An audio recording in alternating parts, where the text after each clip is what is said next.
The proceeding will start shortly.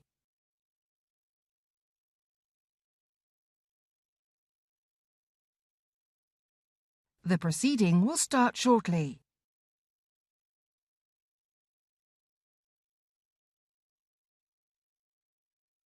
The proceeding will start shortly.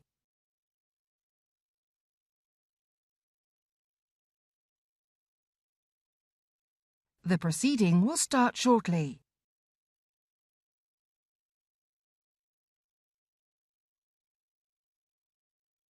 The proceeding will start shortly.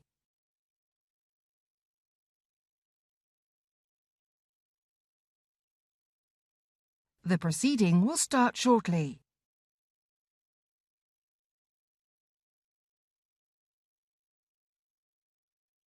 The proceeding will start shortly.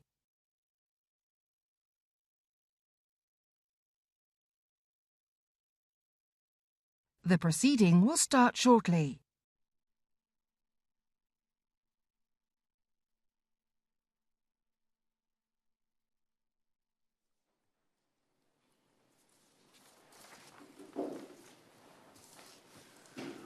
Order. I call on Nick Fletcher to move the motion. Thank you, sir, and it's a pleasure to serve under your chairmanship today.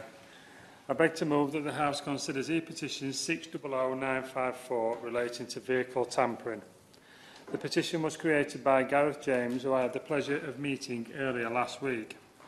The petition is a response to new offences that are proposed for any individual who tampers with a vehicle that is to be used on the road, where the principal effect is to bypass, defeat, reduce the effectiveness of or render inoperative a system, part or component. I am grateful to be on this petition committee. Not always, but very often it allows me to be made aware of aspects of our society that I may not always see.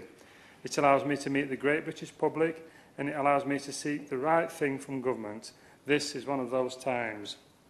Doing the right thing for the right reasons is something I seek to live by as an individual and as a Member of Parliament. This petition has force behind it and it needs to be listened to. I have spoken with many stakeholders during my time on this Petitions Committee, and one concern is that these new offences may affect cars that are solely used on the racetrack. This is a legitimate concern, as it would adversely affect motorsports throughout the country. However, I believe this is not the case, but would ask the Minister to clarify and confirm this point in her response. This then leads me to discuss vehicles which will be affected. These are road-going vehicles that are altered just to be more individual, as well as those road-going vehicles that are driven to a track in order to race and or to show. I had the pleasure earlier this month to go into Santa Pod Raceway and meet stakeholders in this industry. These include Dan Melrose, who spent his time showing me around the event, and Santa Pod Chief Exec Officer Keith Bartlett, plus members of the National Street Rod and Street Eliminator Associations, to name just a few. They told me not just of the economic value of this industry to the country, but also the education and joy that it brings to so many people, including many who are young. I do remember being young. On the day I attended Santa Pod, apparently it was a quiet day, as the industry is still recovering, like many industries, from the COVID pandemic. Or so I was told. It didn't seem very quiet to me. Thousands upon thousands of people were out enjoying their days off, getting together and having fun at nobody else's expense. Many were there closely examining the vehicles on show and comparing a myriad of improvements to their own vehicles. Every car was uniquely different in its own way, the result of many pounds and many hours spent perfecting that vehicle to exactly how they wanted it to be. It was literally a labour of love. You see, like most things in life, we only ever see the end product. We don't see the hours spent in the freezing cold garage in a dimly lit area, taking a car to pieces and putting it successfully back together again. The engineers in this industry have probably all started their journey in their garage at home at some point, keeping busy, out of trouble and gaining skills for the future, not hurting anybody and doing what they love. And more than anything else, that is what I want to protect. Indeed, it is what we all in this house should protect and must protect. Freedom to do what we enjoy that hurts nobody. Freedom to do something that causes no harm to others is not something that should ever become prescribed. Yes, government has a duty to keep us safe, and I agree with that. But it should only do that in a way that is carefully thought through, and I'm afraid if it is not careful in this instance, it may just fail to do that. Gareth, who started this petition, started working on cars in his late teens. A friend's dad worked for Vauxhall, and they worked on cars together. Many of our engineers started with hobbies like this, and I believe for the UK to continue to be the innovative country it is, these sorts of hobbies are paramount importance. This is not a hobby like football or Formula One, which appears to be pumped full of money at every opportunity. In fact, it's usually the lack of money that gets people started in the first place, fixing cars for themselves rather than taking to a garage. We must be able to let this industry continue, as to let it fail would be a crying shame and cost us dearly over the coming years. It can never have been the intention of the government when drafting this bill to cause the demise of the motorsport and classic car industry. Now, I have spoken recently with Motorsport UK, who have informed me that this industry is worth £9 billion, and with 4,500 companies actively involved, with 87% exporting their products and services. They also inform me that the classic car industry supports 113,000 jobs. These are huge numbers. But they do understand that we cannot have cars on the road that have been altered to a poor standard and are not fit for purpose. They point out, though, that many of the alterations actually only improve a car's safety, especially in the classic car market. They have asked for the government to look at excluding vehicles involved in motorsport and all classic vehicles. They would like a passport system that modifications could only be done by members of accredited organisations and would allow vehicles to drive to and from events and on a limited number of days each year. This does seem fairly sensible to me. Transporting a vehicle on the back of a heavy goods vehicle is expensive and hardly good for the environment. However, there are still many people who enjoy improving their vehicles but do not want to race or show their vehicle, so joining an association would just be a further cost with what they may think has no benefit at all. I spoke with Society of Motor Manufacturers and Traders, who generally agreed with what the government are trying to do, but they also understand the aftermarket industry's value, so they believe that a blanket ban may not be the best way forward. So we have to ask ourselves, what can be done? Well, I personally believe we need clarification on what is classed as tampering. Good tampering should not be made an offence. I am a believer in climate change and that we must act to mitigate its worst effects. I therefore start from the premise that I do not agree with any tampering with any part of the system that increased the original vehicle's emissions is wrong and really should be discouraged. This may include the mapping of cars which can dump fuel to create a popping from the exhaust. If a system creates just a little more noise than first intended but doesn't break current noise regulations, then to me that's fine. But we have to have regard to climate change. We must look after our planet. Then there are areas which are mainly cosmetic, wheels, spoilers, decals, etc.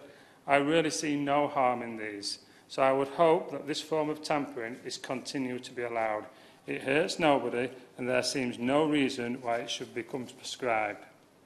Then there are modifications which do actually make the car safer for the track, but do not actually affect any of the main mechanicals that keep the car on the road. Items such as roll cages, seating, electrical cutouts, fire extinguishers. Again, I believe these should be allowed. They hurt nobody, and there seems no reason why they should become prescribed. I do understand works on suspension, brakes and the main engine and gearbox really ought to be carried out by a trained professional using good aftermarket parts. I know many will disagree with me on this, but I do understand the government has a duty to keep all road users safe, and a braking system, for example, not installed correctly, could obviously cause serious harm. So I believe a way forward with this is to make sure all vehicle manufacturers support the aftermarket industry with specifications of all parts that could be replaced or rated at a later date, so that there are no monopolies on servicing. And furthermore, if the government are insisting on stopping this tampering, maybe a compromise could be that any altered vehicle is tested once again after each major improvement. The SMMT thought that an extension of the individual vehicle approval scheme may also be a way forward. So I asked the Minister, could this be explored further? One final area are the concerns for the actual 30,000 plus independent workshops that support the UK consumers. Competitive choice and affordable mobility is not explicitly included. The UK Alliance of Freedom for Car Repair said that great care is needed to avoid discriminating against this aftermarket.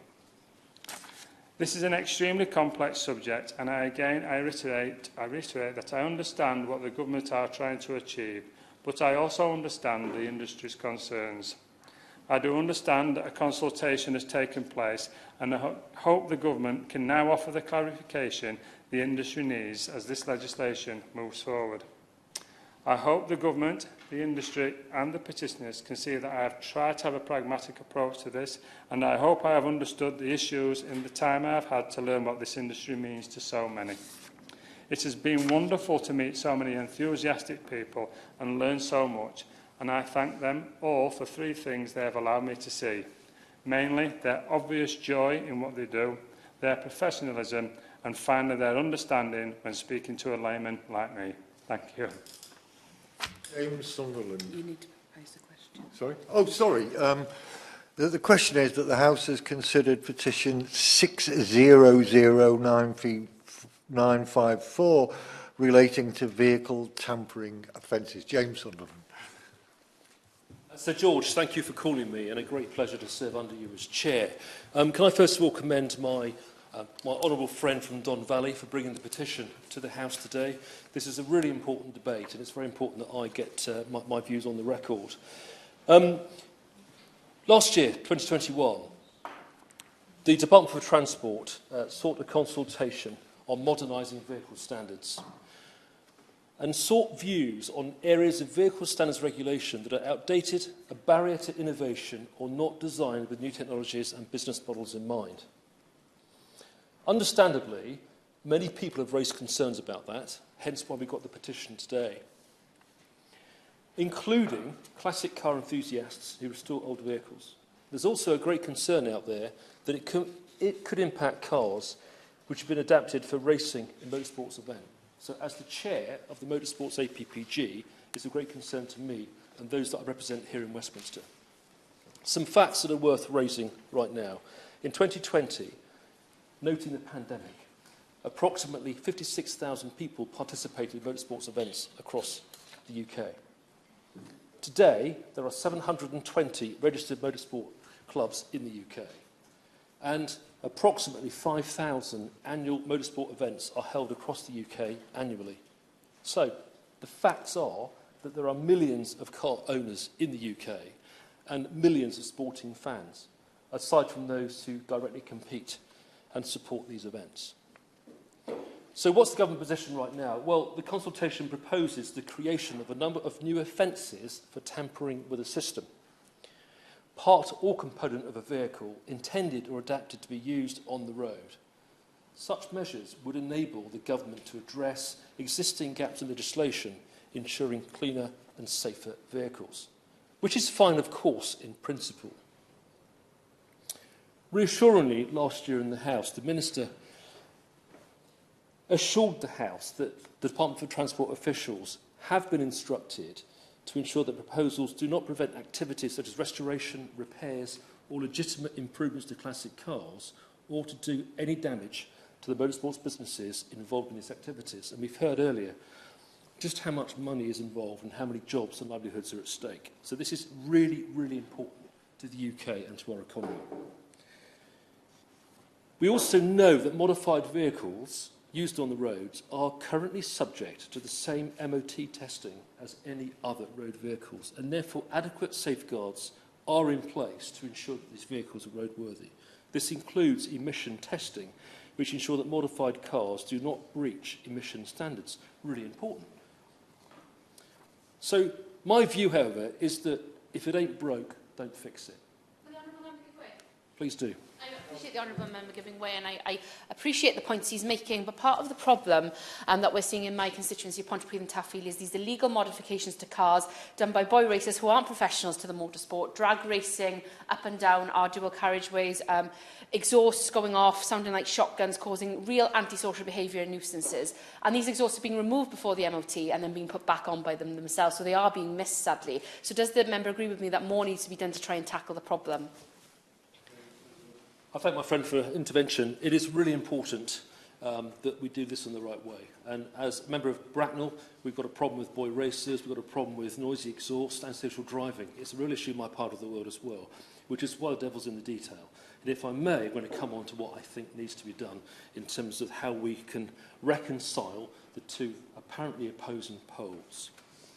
So my point for today is that clarification is needed for the government as to how these new rules would be implemented, what modifications are classed as legitimate, and also to be acutely aware that these rules do not impact in any way those legitimate classic and motorsport sectors that we've spoken about.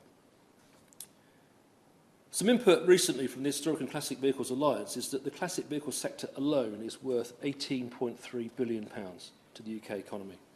And the HCVA contends that cars belong to their owners and that the owners have a right to repair them. We know that. It goes for all vehicles, all ages, classic and modern. The proposals may limit access to hardware and software required to maintain and repair these vehicles. And of course, cars of today cannot become classics in the future if they're forced to rely upon services from individual manufacturers, and these may be withdrawn and end-of-lifed. Maintaining historic vehicles and motorsport vehicles is both a large, globally renowned industry employing highly skilled professionals, and much of this work, employing over 100,000 people, as we've heard, would cross over into the definitions of tampering that currently exist. So, for example, engine maintenance, alterations to exhaust systems, as we've heard, and changes to engine control units. So currently, in my view, the proposed definition of what tampering actually means, it's far too broad and needs to be nailed down.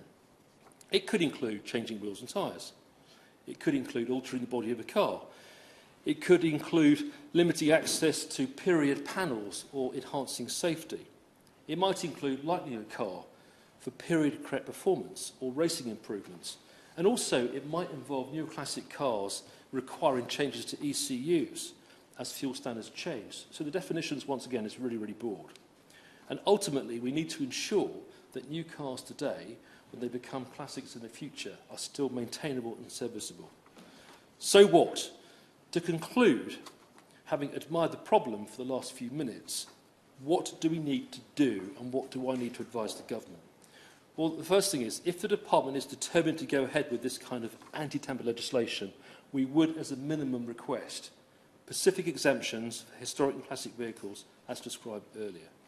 It needs to include legal protections for owners of classic vehicles who make modifications to their cars, and for garages, engineers, and the historic and classic industry who do likewise. We need to ensure a way that owners, engineers, and the historic and classic industry have access to the tools they require in perpetuity to maintain that roadworthy historic and classic vehicles. It needs to include protections for classic vehicles that have been modified so that they can still be sold, with protections for dealers, auctioneers, agents, and all those involved in the sale of the cars. And it also needs to include protections for individuals and firms who transport and deliver vehicles that have been modified. So, to refer to the question earlier, how do we make that difference between legitimate activities and those activities that result in antisocial driving? And I haven't got the answer. So, to conclude, if I can, I suspect that this may be a wicked problem where lines may be difficult to define.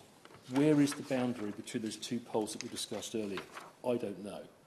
So, 2 points to finish with. Firstly, it may be, in my view, that the department decides to drop plans altogether. This is really difficult, and it will upset a lot of people, legitimate owners of cars, who pride what they have in their garage. Or secondly, it may be that the department works with MS UK, Motorsports UK, the Historic Vehicles Alliance, motor manufacturers, specialists' expertise across the UK, and of course the Motorsports All-Party Parliamentary Group to ensure that we do not self-harm. And I would urge the Minister, please, just to make sure that we are not doing ourselves real damage. Thank you. Steve Baker. Thank you, Sir George. I want to begin with a confession, which these days I think is increasingly socially unacceptable.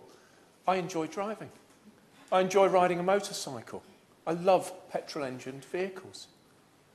I've got 3 reasons for being interested in this debate: a Yamaha MT-10, a KTM 950 Supermoto, and a ratty old runabout Vauxhall Corsa, which I'd get rid of if I had the opportunity to drive properly. I'd buy a decent car, but there's no point while I'm an MP. Indeed, a long time ago, before I became an MP, I put some effort into becoming a decent driver, though I wouldn't like to make any particular claims about my quality of my driving today, but I did put the effort in. So I enjoy my driving, Sir George, and I love vehicles. I like to get in a car, like a classic 911 Club Sport that I once drove, where you can actually feel what the tyres are doing on the road because you've got mechanical steering. The point I'm making is that as we go forward in this life, we seem to see a systematic effort to ruin motoring, to ruin motorcycles, to ruin cars, to make them more and more boring, more and more black box. We now have cars endlessly with electric steering, can't feel a thing that's going on the road.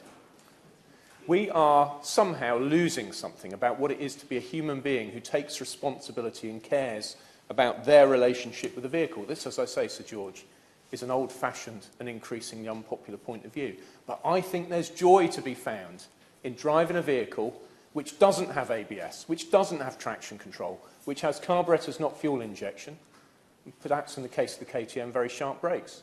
It's a great joy and pleasure to actually be united with a vehicle and care how it's working on the road. So to turn to this point, this is why really I object to this idea. It's not because I've got a problem with safety. I used to be a professional airworthiness engineer. I like safety. I don't like hospital food. I want to be safe. I want everybody to be safe. There's no going back if you injure someone with a vehicle. And that, of course, Sir George, is why I want responsible motorists and responsible motorcyclists. People who care about how they operate their vehicle and care about what kind of vehicle they are in. And the problem with this so-called anti-tampering legislation is it's going to increasingly turn vehicles into black boxes where you don't have to care. Indeed, it's so anodyne to drive the thing. It's so boring, you're so disconnected from the mechanics and the experience that you're positively discouraged from caring about the vehicle, because what's the point? So in contrast to my amazing KTM 950 with all of its absence of electronic devices, I recently hired a car in Norway, a Volkswagen ID4, and it was a lovely car in many ways, all electric, cruise control, that stupid speed limiter thing that adjusts as you knows where you are, so it starts to reduce the cruise control as you get into the town. Steers itself. You find you're trying to position the car on the road where you want it to go, and it decides it doesn't want to be there and suddenly jerks the steering wheel in your hand. And you can't switch it off permanently, Sir George, because every time you switch it off, it switches back on next time you get in the car.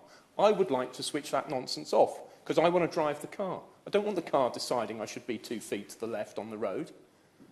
I once had a car, in fact I was in a Tesla with somebody else driving, nearly put us in the hedge because it decided it wanted to be 2 feet to the left. Now this particular ID4 wasn't quite self-driving, but you can see where we're going here. Cars that decide how fast they're going to go, cars that decide where they're going to be on the road. Well, I don't mind people having self-driving cars. If I could have a car where I didn't have to drive it because it was boring coming in to, say, commute into here, I wouldn't mind having a car that drove itself when it was boring. But when I want to drive the car, I want to drive the car. Now, I'm extremely concerned that the future we're going into here has a wide range of practical and indeed philosophical problems with it. The practical problems is I just don't want to have to trust a car to decide where it is. In fact, I remember doing 70 miles an hour down a motorway in a car. It was a Golf. And the Golf had the steering assistance on, the lane assistance. So I went through a shadow of a tree and the car swerved on the road because it just decided that it wanted to be in a different place. Now, I've just refused to decline to renew my subscription, but I was until recently a chartered aerospace engineer. I'm not a technophobe. Aeroplanes often fly themselves.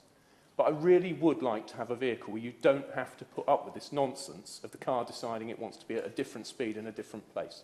So I think I possibly have laboured that point, but I want to make sure my honourable friend the Minister, who I can see is listening carefully, can at least see one, sorry guys, at least see one keen and passionate driver who wants to have the responsibility personally as a free man, I'll say it.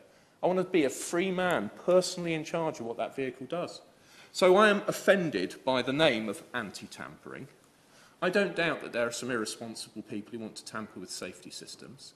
But the point I'm trying to put on the record here is that even some of the safety systems that we have can themselves be dangerous. When, for example, that Volkswagen Golf swerved across the road because it didn't like the shadow that it found on the dual carriageway. So, practical points, we've talked about racing, we've talked about custom vehicles. I think that with minor modifications, I like to think I don't modify my vehicles, but my MT10 has a different screen and different handguards and different luggage, and it's got a charging lead that I put on myself so I can make sure it's trickle charged.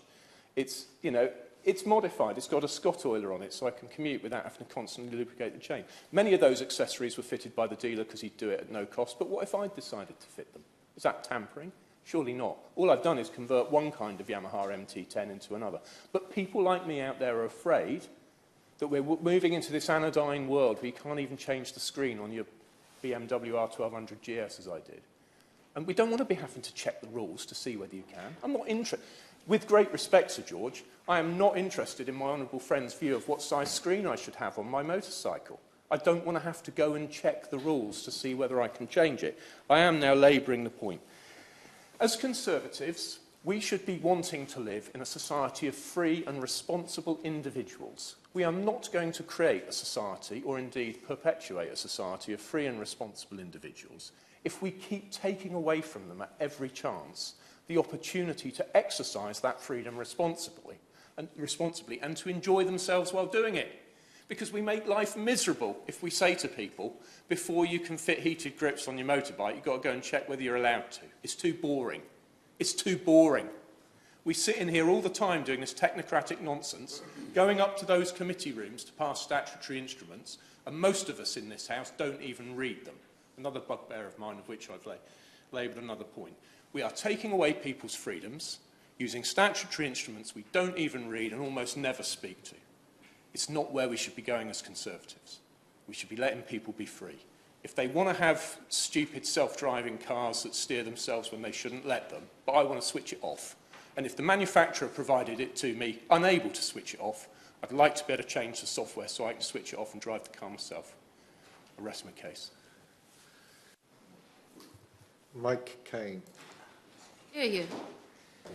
Thank you, Sir George. It's a pleasure to serve under your chairmanship, and can I congratulate Gareth James for securing 112,000, is that right, signatures for this to get this debate. That is no mean feat in itself. So my congratulations to him and to the member for Don Valley, who I think looks very young indeed. He shouldn't disparage himself. In fact, I might check out what moisturiser he uses after this meeting, for bringing the petition to us today here in Parliament, and to the member for Bracknell in a very eloquent speech. Can I thank him for all he does for the APPG?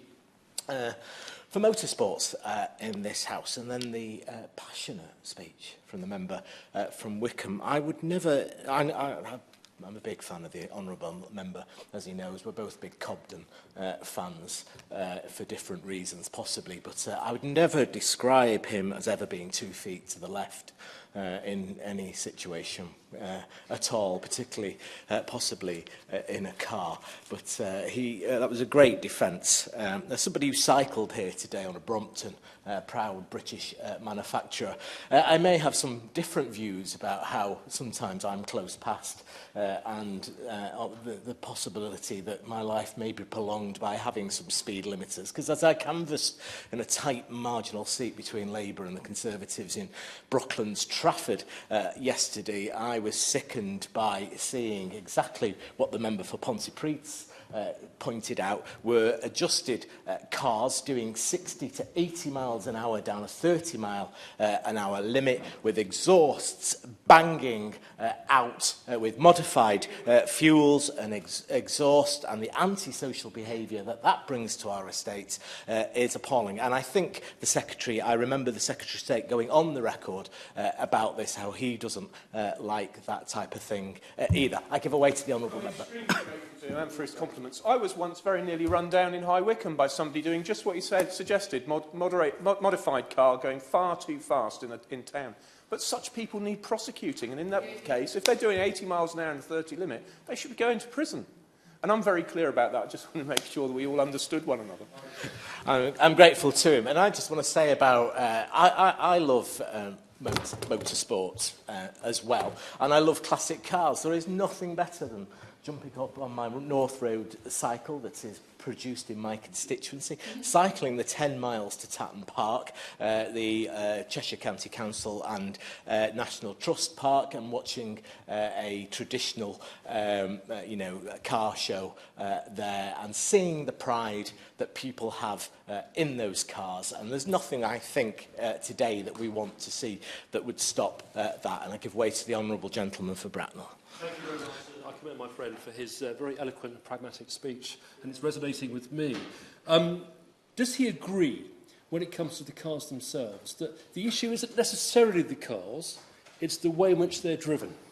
And therefore, what we need to do is go after those who are driving irresponsibly, making noise, breaking the law, breaking the rules, rather than perhaps go after these legitimate vehicle owners who want just to look after their vehicles. I'm grateful. We shouldn't be going after legitimate car owners who take great pride in their cars, but with 40 million vehicle licences on the UK roads at the moment, I think this plague of antisocial behaviour we're having with these modified cars is absolutely sickening. And, you know, we've gone away with the tens of thousands of police cuts in this country and the decimation of community policing to the point now that we can't police these hooligans who drive the cars in the way they do. So I think there is a philosophical debate to be had, but something needs to be done. We need to be tough on these people in particular who are plaguing our communities. Did the honourable member want to come in? No, right, thanks. Right. So last year, the government consulted on modernising vehicle standards, specifically looking at new measures to tackle tampering with vehicles. Almost immediately, this petition came about, 112,000 signatures. Now, the petition we are discussing managed to unite the motorcyclist, classic car owners, motor racing aficionados with one voice. And despite the DFT stating they didn't intend these proposals to prevent motorsport or to prevent people repairing classic cars or motorbikes, that they are keen to ensure no businesses engaged in this pursuit are particularly negatively affected. These proposals seem to be a broadly positive move from government to tackle tampering, which we know impacts on safety and the environment. Of course, we support ensuring emission standards are met and cannot be worked around. However, we also know that some modifications can negatively affect the safety and health of the vehicle owner, its occupants and other road users and the wider population, and that some tampering activities that prevent a vehicle's emission system from operating correctly, such as the removal of the diesel particulate filter from a vehicle's exhaust, can significantly increase the harmful pollutant emissions, and sometimes used as a weapon as these hooligans pass cyclists to let out a load of smoke, gassing, I think it's known as. We do, however, know that within motorsport they have concerns about restoration, repairs, legitimate improvements, and their voices must be heard. The government has said it's not their intention to target these legitimate improvements, yet there has been no detail on how we will ensure that this will happen. We know the consultation ended in November 2021, Sir George, over 6 months ago, and we've not heard really what government since that time intends to do. So, a few questions for the Minister. When will the consultation response be published? When will the government think about bringing legislation forward? Collectors and businesses in the aftermarket industry are being left in the dark currently, and we should shed some light for them, I would think. And will changes apply retrospectively? What sort of alterations will be considered tampering? Will it just be ones that impact emissions and noise, or wider proposals on the cards? How will they work with the motorsports and restoration industry going forward? And what steps are government taking to engage with stakeholders who have legitimate concerns over these changes? And with that, Sir George, I would welcome answers from the Minister on this important debate today. Thank you. Minister. Thank you very much, Mr Howarth, and it is an absolute pleasure to serve under your chairmanship today in a debate that actually I have a great deal of personal adoration for. It's not the first time we've had a debate on this subject, certainly with the Honourable Member for Bracknell in his position as chair of the All-Party Parliamentary Group for Motorsport. But I want to pay particular thanks to the member for Dartford who started this whole thing off, who's unable to speak in this debate today, but also, most importantly, the member for Don Valley. I hope I am able to reassure members, actually, following what we've heard. And I've been really pleased to listen to what I think has been an incredibly valuable and thorough contribution.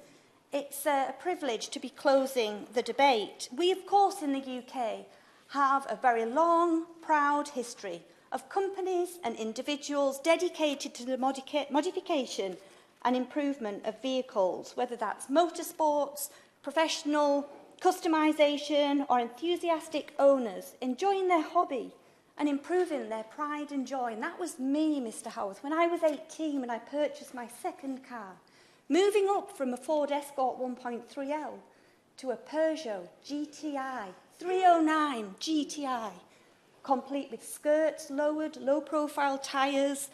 I was partial to a whale tail, but I didn't go that far. And I was able to do this, Mr Howarth, because my dad helped me. He was a great engineer and learned his craft, I'm quite sure, from starting out with a push bike, moving up to a BSA Bantam, and through the various vehicles, transitioning a 1972 Porsche T from left-hand drive to right-hand drive, I do believe, 911. So I have most definitely grown up with this. And I understand that this is where so many engineers hone their craft, in the garage, or I understand quite often in the living room, where we're talking motorcycles. So I've heard a lot that I agree with, including the importance of ensuring that we allow for that continued healthy aftermarket for vehicle modification, ensuring that our plans do not negatively impact our thriving motorsport. And I'd like to pay tribute to the Wigton Motorsport Club in my own area. I was delighted to open their new facility at Mooter, and also West Lakeland Rotating Wheels, where I'll be judging again this summer in their vintage and classic car show. What we intended to do with this is prevent tampering that can have serious health and environmental consequences. But we recognise, and therefore we issued the clarification to state that we do not intend our proposals to prevent legitimate motorsport activities, prevent restoration, repairs or legitimate improvements to vehicles such as classic cars or motorbikes. We don't intend our proposals to negatively impact businesses involved in these activities either. The consultation itself resulted in a large number, 7,891 responses, and these focus particularly on concerns that the proposals as set out in the regulatory review are too broad and would restrict any modification of vehicles that would negatively impact the motorsports industry, restoration and customisation industry, classic car enthusiasts and motorcycles. We have yet to publish our response to the consultation. I'll speak more about that in a moment. But members of this House can absolutely seek reassurance that the proposals will not prevent all forms of vehicle modification. That is not intention. It is certainly not my intention. And we are carefully considering the scope of the policy to ensure that it does not prevent legitimate alterations or modification, including repair work. As the Minister with the responsibility of the future of transport, my role is to ensure that we have a regulatory regime that is fit for the future and which will achieve our vision of a better, greener UK. And to achieve this, we're now conducting a series of regulatory reviews to consider how transport regulations need to change to make journeys faster, safer, easier and more secure. But I absolutely take the point of my honourable friend, the member for Wickham. I love driving. I've been driving for 28 years and I hope to drive for the rest of my safe and capable life. I absolutely understand the desire to be in control of the motor vehicle. But I also want to say that certain modifications can negatively affect the safety and health of drivers or riders, passengers, other road users and the wider population. For example, the modification or removal of part of the emissions system, as my honourable friend, the member for Don Valley, referenced. It can have significant consequences. If that's done because the vehicle's performance has failed, the system can fail to boost the vehicle's performance, it can be really serious. Removing a diesel particulate filter from a vehicle's exhaust can increase harmful pollutant emissions by up to 1,000 times. The risks associated with air and noise pollution, including from modified exhausts, cannot be understated. In England alone, the annual social cost of urban road noise was estimated to be £7 to £10 billion in 2010. I will. I'm really grateful because you mentioned road noise. One of the things I've done, which has annoyed my fellow motorcyclists, is to tell them they just must have lawful NCANs and exhaust systems, because nothing prejudices motorcycling like noisy motorcycles going through with illegal cans. But the problem with noisy motorcycles today is not that the lawful equipment is too noisy. It is that people break the law and the law isn't enforced. And I hope my honourable friend won't mind me saying, we've just got to enforce the law on some of these things instead of constantly tightening up regulations and hoping compliance will follow, because it doesn't. We've got to have reasonable regulations that people want to comply with. Very old principle. I thank the member for his intervention, and actually this is something we're looking at right now in the department to understand how we can better monitor that noise and to make it easier for the transport police in particular to monitor that noise. I certainly will give way. For giving way, and that's a really important point. As I've previously mentioned, my constituency is being blighted by this issue of illegally modified exhausts speeding through our communities. Last summer, after discussions with South Wales Police, they launched Operation Buena, and in just one night in Llantrisant, they issued 12 vehicles with speeding fines and 10 motorists with prohibition notices following this operation. Now, that's completely unsustainable, and they clearly need more resource to try and get on top of this matter. What conversations has the Minister had with her Home Office colleagues on what more resource the police can have in order to deal with this issue? I thank the member for intervention, and I refer back to the comment I made about how we actually detect and use sound monitoring devices, improved sound monitoring devices, noise cameras as they're being called, to actually monitor those motorists who are breaking the law without a doubt. And we recognise the health and environmental impacts of noise. They include risk of heart attacks, strokes and dementia. And whilst air quality has improved since 2010, air pollution remains the top environmental risk to human health in the UK. Going forward, as vehicles become increasingly automated, there will also be new safety and security risks associated with making alterations to a vehicle's integral software and sensing technologies. Already, many new vehicles offer advanced driver assistance systems. I do recognise the Honourable Member for Wickham will choose not to use those. They partially automate some of the driving tasks. With the advent of self-driving vehicles, which will allow the driver to hand over the driving task to the system, if desired, the problem becomes even more acute. These will be highly sophisticated systems that will have taken years to develop. Even a minor modification could significantly affect an automated vehicle's operation, and if done badly, has the potential to kill its occupants and other road users. The member for Bracknell referred to the MOT test. The challenge with that is that we cannot rely on the MOT test alone. The MOT test is an important part of ensuring that vehicles on our roads are safe and roadworthy, but inevitably there are limitations in what can be assessed through a relatively simple static inspection of a vehicle. And when it comes to automation and self-driving technologies, it becomes even more challenging for sufficient checks to be carried out to guard against dangerous or illegal modifications. So I trust that members can see that it is essential that we have the powers to respond to these advances in vehicle construction and operation to target and prevent dangerous and inappropriate tampering that could put people's lives at risk. I will give way. I'm very grateful to the Minister for giving way. As we know, the devil's in the detail. So could I please ask her when we'd like you to see the bill and the wording that comes with it? I will write to my honourable friend with more specific details of the time frame, but I can certainly say that we'll be publishing our response to the consultation in summer, so a matter of weeks and few months rather than any longer to have to wait. I can also answer that his question about whether these changes would be retrospectively applied, the answer to that is no. So we have listened really carefully to the concerns raised by the E-petition, and as a result of our consultation on the subject, we recognise the importance of striking an appropriate balance that allows for legitimate modifications whilst ensuring we have the powers to tackle those that are dangerous and inappropriate. We're not proposing that all modifications be prevented. Absolutely not.